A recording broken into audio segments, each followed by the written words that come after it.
할렐루야. 오늘 수요일입니까? 오늘 목요일이죠. 예, 목요일 아침 기도 말씀은 마태복음 24장 1절부터 14절까지 있는 말씀입니다. 지금까지는 예수님이 성전에서 화요일 날 바리새인들하고 뭐 이렇게 계속해서 논쟁하고 하시다가 이제 마지막 말씀하시고 이제 성전에서 이제 나오게 됩니다. 성전에서 나오실 때 제자들이 성전 건물을 가리켜 보이려고 나오니 하는데, 이제 다른 병행 본문에 보면은 이 성전이 얼마나 아름다운가 이렇게 성전을 칭찬하는 그런 내용이 나오죠. 그렇게 나오니까 예수님께서 너희가 이 모든 것을 보지 못하느냐, 내가 진실로 이르노니 돌 하나도 돌 위에 남지 않고 다 무너뜨려지리라. 근데 이 성전은 그 헤롯이 지은 성전이라 그랬죠. 헤롯이 46년 동안 아직 완공도 다 안 되고 계속 짓고 있는 그런 성전입니다. 근데 그 성전이 다 무너지리라고 한 것은 이제 우리가 몇 번 말했던 것처럼 70년도에 이 유대인들이 로마의 반역을 일으킵니다. 반역을 일으키니까 티토 장군이 와가지고 완전히 다 쓸어버리고, 근데 막 불로 태우고 이랬는데 성전에 헤롯이 막 금을 막 많이 그 발라 놓았는가 봐요. 그러니까 그 불이 타니까 성전에 금이 막 흘러내리면서 그게 그 각 바위 틈 안으로, 그 벽돌 안으로 그게 금이 막 들어가니까 그 금을 이제 캐내 가려고 이 돌을 하나씩 하나씩 다 걷어냅니다. 그러니까 성전에 돌 위에 돌 하나도 진짜 남지 아니하고 예수님이 말씀하신 그대로 역사로 일어나게 되어집니다. 예, 이렇게 전쟁을 통해서 성전은 무너졌는데, 근데 그게 상징하는 바가 뭐냐니까, 이제는 예수님이 오시고 난 이후에 성전이, 빌딩이, 이 템플이라고 하는 그 빌딩이 성전이 아니다 하는 것입니다. 이제 우리의 성전은 예수님이 우리 몸 안에 들어와 있기 때문에, 성령님이 우리 안에 들어와 계시기 때문에 우리가 그 성전이다 하는 말씀이 고린도 전서에도 나오죠. 고린도 전서 9장, 9장인가?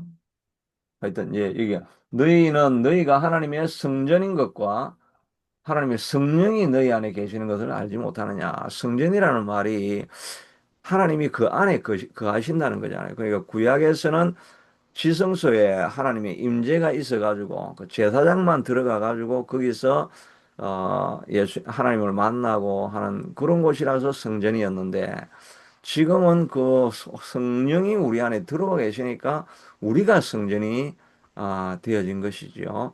그러니까 오늘날 있는 모든 교회 건물은 이제 우리가 예배당이라고 그러죠. 예배당. 예배드리는 장소라는 말입니다. 예배드리는 장소지 그 성전이 아닙니다.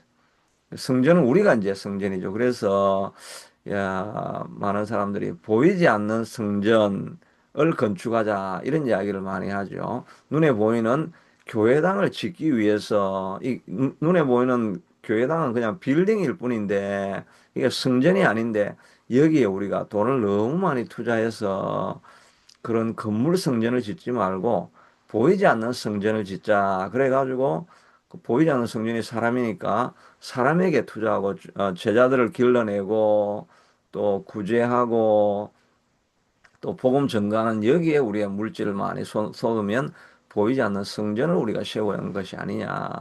그렇게 해서 이제 보이지 않는 성전 세우기 운동, 이게 옛날에 또 한참 또 유행을 했었죠.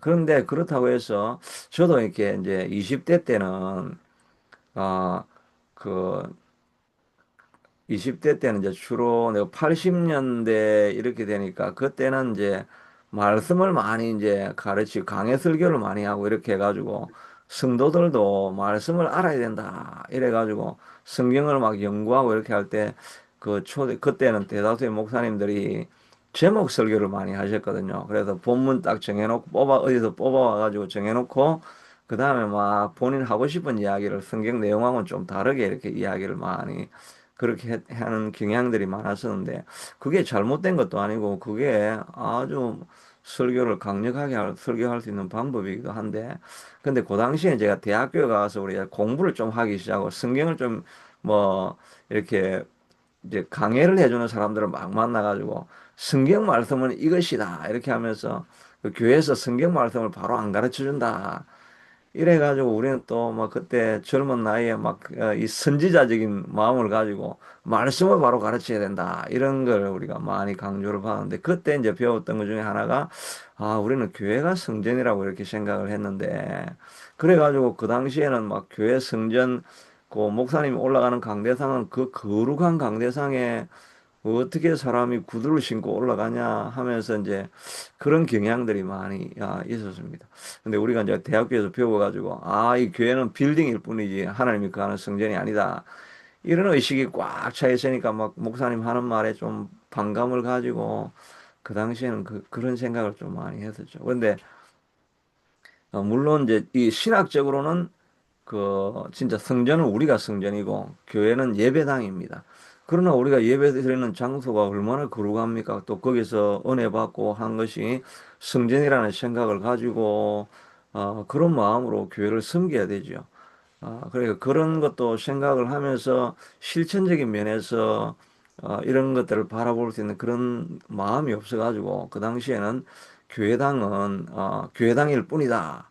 그렇게 하면서 옛날에는 제가 그 탁구 다이를 교회당 본당 어디 나갈 데가 없어가지고 탁구 다이를 교회당 본당 뒤에 놨고 막 거기를 쳤는데 다이 목사님 와가지고 뭐 엄청 화를 내는데 그 화를 그, 그, 내는데 이제 말은 못하고 그냥 자기가 그냥 탁구대를 탁 접어가지고 그냥 갖다 버리려고 하더라고요. 그래서 내가 아이고 내가 이게 지금 화나게 했구나 이래가지고 막 조심을 했는데 그 마음속에는 아, 이 교회는 그냥 그 예배드리는 장소일 뿐인데 뭐가 그러가냐 그런 생각을 하고 이랬는데 그건 진짜 제가 잘못한 거죠. 근데 하여튼 이 젊은 사람들이 이렇게 신학적인 오름만 가지고 그 실천적인 하는 이런 면들에 있어서는 그걸 중립을 잘 지킬 수 있는 그런 마음이 없는 거죠. 그래서 바울은 제사절인 고기가 뭐가 중요하냐? 우상은 그냥 그 살아있지 않는 그냥 나무일 뿐인데 나무에 갖다 바친 게 왜 고기가 뭐 더럽냐. 그래가지고 그 당시에는 우상에게 바친 재물을 시장에 파니까 그걸 먹지 말자 하는 그런 내용들이 고린도전서에 나오죠. 그런데 바울은 나는 이 모든 것에서 자유롭다. 우상은 아무것도 아닌데 그 바쳤다고 해서 거기에 무슨 뭐 변화가 일어나냐? 그게 뭐냐? 그냥 우리가 먹으면 되지. 어디다 바친 게 뭐가 중요하냐? 먹으면 되지. 바울은 이제 그렇게 이제 자기는 그게 자유롭다. 그러나 혹시 내가 바울이 우리를 인도하는 사람인데 우상에게 바친 재물도 먹네? 이러면서 바울도 타협하고 있네. 이런 생각을 혹시 하는 사람이 있을까 해서 그런 사람이 있다고 한다면 난 죽을 때까지 고기를 안 먹겠다. 이렇게 신앙에 연약한 사람들을 돌아보는 그런 마음이 있었죠. 그러니까 우리가 신학적으로 옳다고 해서 막 그걸 가지고 교회를 개조를 하고 막 이러려고 하면 교회 문제를 일으키는 거죠. 그러니까 우리가 신학적으로 잘 배웠다 해가지고 막 전통적으로 지켜오는 뭐 그 장로님들이나 이런 데 대해서 이런 분들하고 막 부딪히고 이렇게 할 수가 있습니다. 그러면 교회가 이제 어려워지죠. 예, 뭐 신학적인 그런 걸 알지만 전통이 그렇다고 하면 또 전통도 존중해주고 하는 그런 마음이 있어야 됩니다. 여하튼 우리가 이렇게 예수님이 성전이가 아무것도 아니다. 46년 동안 지은 성전 그게 뭐가 중요하냐? 하나님이 계시는 것은 우리의 마음이 중요한 거기 때문에 이 모든 것을 그냥 다 상징적인 의미로 사건은 역사적인 사건이 그렇게 일어났지만 예수님의 말씀은 그냥 그게 아무것도 건물이 뭐 46년 지었던 100년 지었던 그 건물은 아무것도 중요한 게 아니고 예수님이 거하는 장소가 중요하다는 걸 그걸 보여주기 위해서 역사적인 사건을 통해 가지고 완전 초토화 시켜버리는 그런 일이 일어난 것을 이렇게 보게 됩니다. 그래서 우리는 우리가 성전이다 하는 것을 잘 알고 성령이 우리 안에 계시지만 그러나 또 성령이 우리 위에서 또 임하기도 한다고 말씀하고 있죠. 성령이 우리 안에 거하시는 그 본적은 우리 몸인데 내 성령이 역사하지도 않고 일하지도 않을 수가 있죠. 내 성령이 위에서부터 임하는 사건을 통해 가지고 우리 안에 그냥 갇혀있던 성령님이 활기차게 역사하시는 그런 사건은 기도할 때 성령이 우리에게 임하게 됩니다. 그래서 이것도 사실 신학적인 좀 논쟁이죠. 우리 안에 거하는데 무슨 또 성령이 또 오냐. 우리 안에 있는데 이게 이제 신학적인 큰 논쟁이기도 합니다. 그러나 성경에 보면 성령이 우리에게 막 불같이 막 비둘기같이 임한다는 내용도 있으니까 그러니까 이건 또 신학적으로는 장로교는 그래서 장로교에서는 성령이 막 그 뭐 임하고 성령 뭐 세례를 받으라 이런 거에 대해서 좀 거부감을 가지는 내용들이 있습니다. 그러나 우리가 알기로는 성령은 위에서도 임하는 것이다. 그래서 우리가 여전히 성령이 우리 안에 거하시지만 성령님 임하시옵소서라고 성령의 충만을 또 우리가 기대하고 기도하는 것은 잘못된 것은 아닌 것입니다. 그러고 나서 예수님께서 이제 종말론에 대해서 이제 이야기를 하십니다. 종말론에 대해서 이야기하시는데 감람산 위에 앉았을 때 그 성전에서 나오면 감람산으로 올라간다 그랬죠. 그 기드론 골짜기를 지나가지고 감람산에 올라가면 감람산은 815고지고 예루살렘은 750고지니까 감람산에 보면 예루살렘 성이 다 보이게 된다고 합니다. 그래서 성지 순례를 가면 맨 먼저 감람산에 올라간다고 합니다. 감람산에 올라가가지고 거기 보면 예루살렘 성이 쫙 다 보입니다. 그래서 이제 그걸 전체적인 조감을 하고 이제 이렇게 성전을 들어가게 되는데 저는 이 성전을 안 가봐도 다 제가 성전 가이드 지식 다 가지고 있습니다. 안 가본 사람들은 사실 더 잘 알 수 있어요. 그 관광버스 타고 계속 가보면 뭐 보긴 봤는데 전체적인 그림을 못 보니까 우리는 안 가봐도 다 이렇게 보고 있는 겁니다. 예수님은 감당산에 가셔가지고 가니까 제자들이 이제 물어봅니다. 어느 때 이런 일이 있겠으며 이런 일이라는 말은 성전이 무너지는 일이죠. 그리고 주의 임하심과 세상 끝에는 무슨 징조가 있으리까 이렇게 물어보는데 이 말에도 조금 어폐가 있죠. 왜냐하면 제자들은 부활이라는 걸 모릅니다. 십자가에 죽을 거라고 하는 그것도 예수님이 말씀하는데 늘 딴 이야기만 하죠. 그 부활도 뭐이나 종말이나 이런 거는 이 사람들 지금 생각하지도 않았는데 갑자기 이 제자들이 세상 주의 임하심이 언제냐? 주의 임하심은 재림이잖아요. 부활도 안 믿고 있는데 재림에 대해서 이 사람들이 이야기를 하는 게 말이 안 되는 이야기죠. 그럼 갑자기 이런 질문을 왜 하게 되냐니까 이 이야기는 성전이 무너진다고 이렇게 이야기할 때 성전이 무너진다는 말은 이 당시 사람들의 그 의식 속에는 성전이 세상의 중심인데 중심이 무너지니까 결국은 세상에 종말이 찾아온다. 이렇게 생각을 하게 되는 거고. 그리고 주의 임하심이라는 이 말은 재림에서 오는 그 이야기가 아니고 주의 임하심은 예수님이 왕이 되는 겁니다. 왕이 되면 종말이 오기 때문에 그러니까 이 모든 것은 성전은 무너지고 예수님은 다시 왕이 되어서 이 땅을 통치하시는 그때 그런 종말은 언제 오느냐. 이 세속적인 왕으로 오시는 예수님의 종말에 대해서 이렇게 물어보는 그런 내용. 그러니까 이 사람들은 아직도 눈이 예수님이 언제 왕이 되고 그 세상이 끝이 돼가지고 예수님이 통치하시는 이 땅을 통치하시는 그 일에 대해서 이 제자들은 지금 생각하고 있는 거지, 막 십자가, 부활, 재림, 이야기를 하고 있는 것이 아닙니다.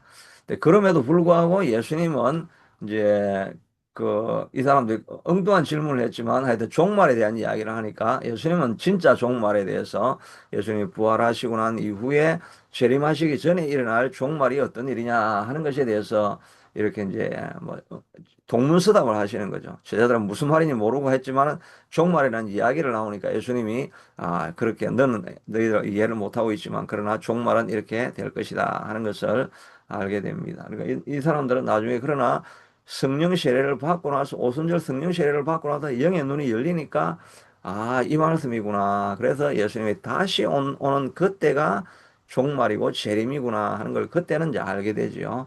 우리가 성령으로 영의 눈이 뜨지 않으면 아무리 말씀을 들어도 무슨 말인지 모릅니다. 그런데 성령이 우리에게 임하시고 영의 눈이 열려지기 시작하면 그런 역사가 일어나게 되는 것입니다. 오늘 이 방송 듣는 분 중에 이제 교회를 안 나가시는 분들도 있으신데 그분들이 이제 우리가 하는 말이 무슨 말인지 잘 모르지만 성령이 임하시게 되면 영의 눈이 열려서 예수님의 이 모든 말씀들이 더 명확하게 이렇게 보여지게 될 것입니다.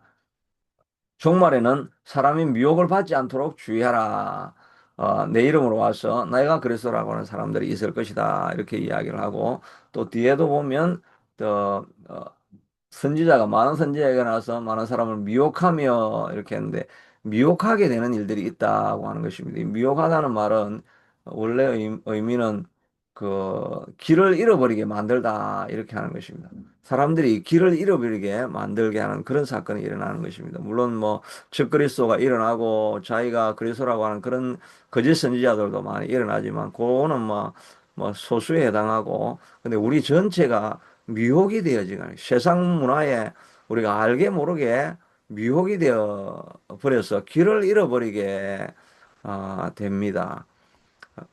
그러니까 이게 뭐 세상 미디어나 이런 것들을 통해 가지고 천천히 우리가 미혹이 되는데 C.S. 루이스라고 하는 사람이 뭐라고 했느냐 하니까 이 스크루테이프의 편지라는 그게 보면 지옥으로 가는 가장 안전한 길은 지옥으로 가게 되는 길은 경사도 완만하고 표지판도 없는 밋밋한 길이다. 그러니까 이게 지옥으로 가는 길이 막 뭐 급변하게 막 뭐 귀신이 나타나고 이렇게 하면 저기 안 가야 되겠다 이러면서 막 다 도망가겠죠.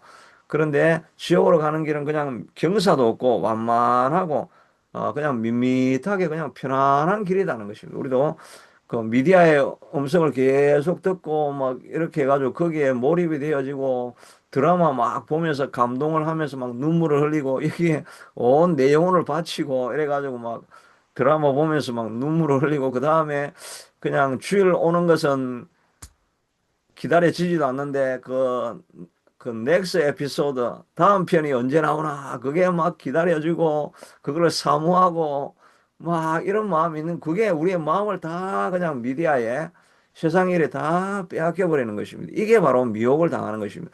그러면 갈 길을 잃어버리죠. 우리가 이 땅에 사명을 가지고 무엇을 하고 살아야 될 것인가 하는 그런 열정이 우리 속에 가득 차서 막 주일 예배가 그리워지고 예배 드릴 때 막 성령의 은혜를 받기를 사모하고 그래가지고 예배 드리고 나면 막 눈이 초롱초롱 해가지고 내가 이 하나님의 일을 어떻게 이루어낼까? 내게 맡겨진 사명을 어떻게 감당할까? 또 예수 믿지 않는 사람들을 어떻게 주님께로 인도해서 교회를 세울까?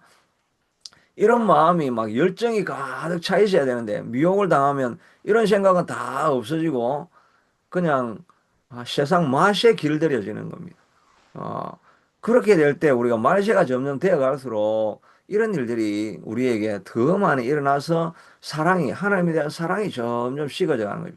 이게 편안하게 그냥 안전하게 걸어가고 있는 길은 그럴 때가 있는 거죠. 우리도 마찬가지 기도해도 옛날에 저도 막 죽을 뻔한 이런 고비를 막 지나갈 때는 너무나 갈급하고 하나님 살려주세요 하고 막 기도하면 눈물도 나고 막 이럴 때가 있었는데 그냥 밋밋하게 이렇게 흘러가면은 그냥 열정도 안 생기고 이럴 때 우리가 미혹이 되는 거죠. 그래서 하여튼 이 아침 기도회가 있으니까 미혹은 안 되고 제가 어 하여튼 이 말씀을 늘 준비하면서 머물러 있는 그런 자리에 있으니까 도움이 많이 되긴 하지만은 까딱 잘못하면 우리 미스터 존도 미혹이 돼가지고 그냥 마음에 열정이 안 생기면 그건 미혹이 된 거라고 100% 보면 됩니다. 내가 세상 따라가고 있구나. 그 생각하면 됩니다. 정신을 바짝 차려야 돼. 그러니까 우리가 기도할 때 하나님의 빛을 경험해야 됩니다. 빛을 경험해야 됩니다. 저도 이렇게 예배하다가 어떤 때는 이렇게 제가 요즘은 조금 기도가 줄어지는 것 같은 생각이 들어가지고, 야, 이 큰일 났구나. 빨리 내가 지금 교회를 위해서 더 많이 기도해야 될 텐데, 이 열정이 왜 사라지느냐. 이거 가지고 이제 정신을 차려야 돼. 예배할 때 빛을 받아야 미혹의 반대말은 빛 아닙니까? 기도할 때 빛을 받아야 됩니다. 하나님의 은혜가 우리에게 임해가지고 내 마음에 열정이 생기고 갈 길이 오늘도 선명하게 보여지는 것. 그게 미혹을 받지 않는 길이 되는 거죠. 거짓 선지자도 많이 나온다고 하는데 우리가 막 거짓 선지자 물론 뭐 그 이단들 뭐 이런 선지자 그런 거짓 선지자도 있지만 우리의 거짓 선지자는 이 잘못된 교육입니다. 교육에서 이제 어제도 어떤 분 만나가지고 이렇게 이야기하면서 이 넥스트 세대는 이 캐나다에서 자란 세대는 우리하고 완전히 뭐 생각이 다르다고 했는데 정말 마음판에 교육을 받으면 그냥 도장을 찍어내듯이 우리하고 완전히 다른 가치관을 찍어냅니다. 그래서 그 이제 개인주의 그렇게 하고 우리가 교회에 대해서 신앙을 막 이렇게 가르치고 이렇게 하면은 애들은 종교 핍박하지 말라고 그걸 배워가지고 내 길은 나의 길인데 이 개인주의가 다 교육을 통해서 만들어지는 거죠. 한국에는 그래도 단체, 공동체 이런 의식이 뭐 교육을 하든지 사회생활을 하든지 그 공동체 의식인데 여기는 다 개인주의잖아요. 그래서 부모가 뭐라고 해도 강요하지 마라. 이 종교 탄압이다. 뭐 이렇게 해가지고 대화가 안 되는 뭐 이런 상황을 이야기하는데 그게 다 여기서 교육을 그렇게 받으니까 그렇게 판이 찍혀 나오는. 그래서 이 사립 교육이 필요한 거예요. 기독교 사립 학교가 많이 있잖아요. 여기도. 한국에는 대안학교가 있는 것처럼 그 교육을 할 때 우리가 어떻게 해야 되는지 그걸 배우고 교육을 하면 교회에서는 뭐 어디를 가든지 간에 우리는 성경 말씀을 따르는 거잖아요. 교육이 어떻게 하든지 간에 교육은 부모는 자녀는 부모를 존중하라 하는 그 말씀이 다 나와 있는 거죠. 우리가 계속해서 성경에서 말하고 있는 것은 자녀들은 에베소서에 보면 자녀들아 주 안에서 순종하라 이것이 옳으니라. 그리고 아비들은 자녀들을 노하게 하지 말고 이게 골로새서도 그대로 나옵니다. 그 자녀들은 모든 일에 부모에게 순종하라. 우리는 부모가 막 이야기하면 그냥 순종하고 이렇게 하면 내 인생인데 왜 간섭합니까? 이거는 교육을 잘못 받은 거고 우리는 부모가 이야기하는 건 순종을 해야 됩니다. 성경에 순종하라고 했으니까 물론 뭐 예수님을 믿지 마라고 이렇게 하는 건 순종하지 않지만 옳은 일이면 순종해야 됩니다. 그러니까 자녀들을 어릴 때부터 교육을 우리가 바로 시켜가지고 강압적이라고 할지라도 옳은 길은 계속해서 가르쳐야 그래서 마음판에 새겨야 됩니다. 그러니까 그렇게 안 하니까 그냥 교육을 다 그쪽에서 받아오니까 완전히 기독교하고 다른 세계관을 가진 사람들이 만들어지는 거죠. 그러니까 우리가 기독교 사립교육 학교에 돈을 들여서라도 이렇게 자녀를 보내는 그게 옳은 것입니다. 성경적인 가치관을 가질 수 있게 만들어주는 것. 이것이 이 종말이 되어지면 자꾸 다른 세계관을 가지니까 완전히 다음 세대가 아니라 다른 세대가 만들어져 가지고 신앙을 잃게 만드는 거죠. 이걸 잃지 않게 되도록 우리가 그 기독교 교육이 계속해서 필요한 이런 것이 있게 되는 거죠. 근데 재난도 시작되고 뭐 이렇게 이런 일들이 많이 일어나는데 그렇게 하다가 사랑이 식어지게 되어지고 그 다음에 끝까지 견디는 자는 구원을 얻으리라. 이런 모든 일들이 많이 일어나니까 불법에 우리를 막 교란하게 만들고 미혹하게 만드는 이런 것에서 우리가 정신을 바짝 차리고 이렇게 살아가려고 하면 물론 개인적으로도 경건한 생활을 해야 되는 예수님을 생각하면서 끝까지 견디는 일들이 있어야 되겠지만 또 한 가지 중요한 일은 이렇게 공동체가 모여 있어요. 혼자 막 넘어지려고 하니까 이렇게 같이 예배하면서 우리가 이런 세상 물결에 따라가지 맙시다라고 하는 그런 좋은 공동체 안에 들어가 있어야 우리의 신앙을 끝까지 견디는 거죠. 삼겹줄은 쉽게 끊어지지 아니하나니 이렇게 말하고 있잖아요. 혼자 있으면 어떻게 자기를 따뜻하게 하랴. 둘이 누워야 따뜻하게 될 것이고 삼겹줄은 결코 끊어지지 않는다고 하죠. 넘어지려고 하는데 잡아주고 이렇게 세워주고 하는 그 말씀을 계속 듣고 하는 이런 과정이 있어야 우리가 넘어지고 자빠지고 떠나가지 않게 되는 거죠. 그러니까 이 공동체 안에 머물러 있는 것, 이게 참 중요한 일이 되는 것입니다. 마지막으로 이 천국 복음이 모든 민족에게 증언되기 위하여 온 세상이 전파되니 그제야 끝이 오리라. 근데 이 예수님이 마지막으로 종말이 언제 오느냐? 너하기에 달려 있다는 것입니다. 그러니까 어떤 교회는 이 종말이 올라가면 복음이 다 모든 세상에게 다 알려져야 되니까 그래서 백투 예루살렘이라고 해가지고 예루살렘에서 복음이 유럽으로 건너갔다가 미국으로 건너갔다가 한국으로 왔다가 이제 다 돌았잖아요. 그 다음에 한국에서 이 예루살렘으로 가려고 하면 이제 여기 중국을 지나고 몽골을 지나고 이란을 지나고 그 다음에 이 복음이 예루살렘으로 가면 한 바퀴 다 도는 거잖아요. 그러니까 백투더 예루살렘 이 운동을 벌여가지고 우리가 종말을 앞당겨야 된다 해가지고 복음을 이제 이 서진을 통해 가지고 중국 몽골 이란 계통 이쪽을 지나가지고 예루살렘으로 가면 세상이 온다. 이렇게 해가지고 아예 뭐 그럴 게 뭐가 있냐. 비행기 대절해가지고 유대인들만 그냥 다 회복시키면 끝난 게 아니냐. 이래가지고 실제로 한국에서 어,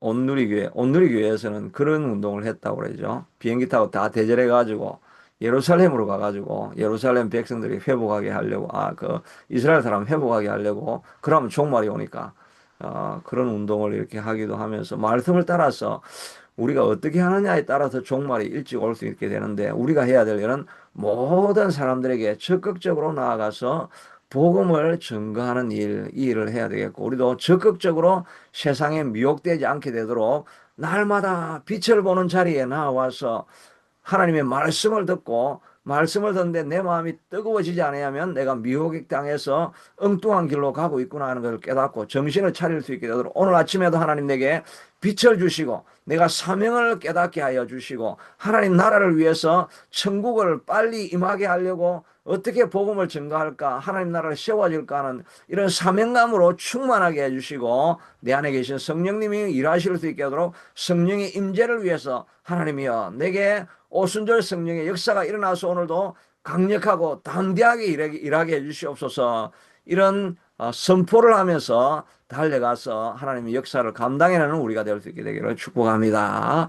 하나님 그렇습니다. 이제 성전은 우리 몸이 성전인데 우리의 몸을 거룩하게 지켜나갈 수 있을 뿐만 아니라 하나님 몸된 성전을 세우게 하시고 성령의 임재를 통해서 하나님 우리도 강력하게 하나님 앞에 쓰임받는 도구가 되게 하여 주시옵소서. 오늘도 주의 성령의 빛이 우리에게 들어와서 우리에게 빛으로 보여주지 아니하면 이 악한 세대 안에 미혹되어서 쓰러져 버리고 하나님에 대한 열정과 사명도 잃어버리고 사랑도 식어지게 살아가게 될 것인데 주님 우리를 깨워주시고 일하게 하여 주시고 우리뿐만 아니라 많은 사람들이 깨어서 일어나는 역사가 있게 하여 주시기를 원하고 저도 하나님 이 교회 가운데 하나님의 역사가 일어날 수 있게 하도록 깨어서 정신을 차리고 기도하는 우리가 저도 되게 하시고 모든 성도들도 되게 하여 주셔서 오늘 하루도 이기고 하나님의 나라를 확장하는 데 쓰임받는 하루가 될 수 있게 하도록 도와주시옵소서.